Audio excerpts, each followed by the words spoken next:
ọlụ idebanye aha nakwazi ime ntuli aka bụ nke malitere ka o jiri ọkara wee gata elekere 8 nke ụtụtụ na Irefi Oraifite na anya bụ ọgbanta ntuli aka 002 wee luo 006 dịka a gara nnọọ n'ikwu wepụtachasị ọtụtụ akụrụngwa dị iche iche bụ nke ji wee na-eme ọnụkọpụta ha niile adọrọ n'ihu ndị mmadụ. Ngozi Obilere onye nta akụkọ anyị gara n'ebe ahụ ga-ewetara gị akụkọ ahụ.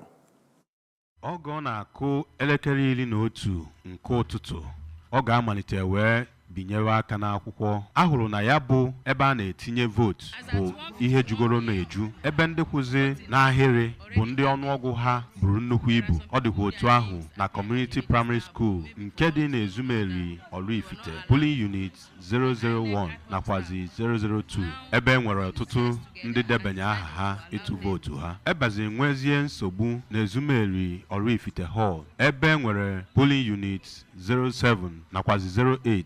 Ndị mmadụ bụkwa ndị na-enweghị ike ibinye aka n'akwụkwọ. Abịa na ọzọ obulu Ward 3, Polling Unit 011 nakwazi 012, 013 na 014.